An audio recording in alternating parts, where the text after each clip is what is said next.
sljedeća pjesma Ako je vrijedilo išta u izvedbi naše Kristine, koju ne trebam posebno najavljivati. Bravo, Kristina!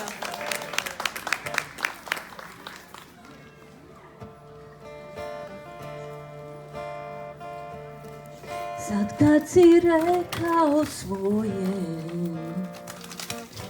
pa ti je pao kamen sa srca, i kad si slomio moje za sva vremena, pokupi stvari i idi, i ako želiš zaboravi me,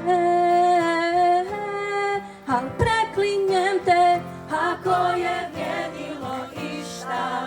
Ne ostavljaj me ko da ne ostavljaš ništa. Za sve što je bilo daj se potrudi, bar da se rastanemo kao ljudi.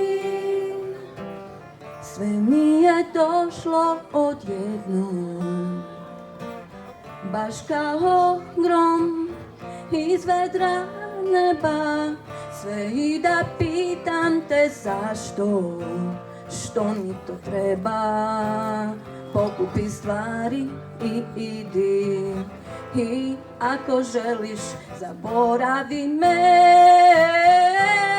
al preklinjem te ako je vrijedilo išta.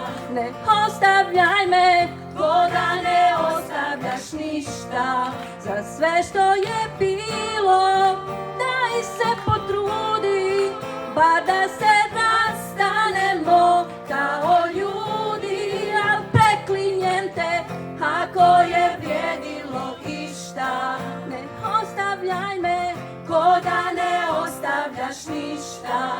Za sve što je bilo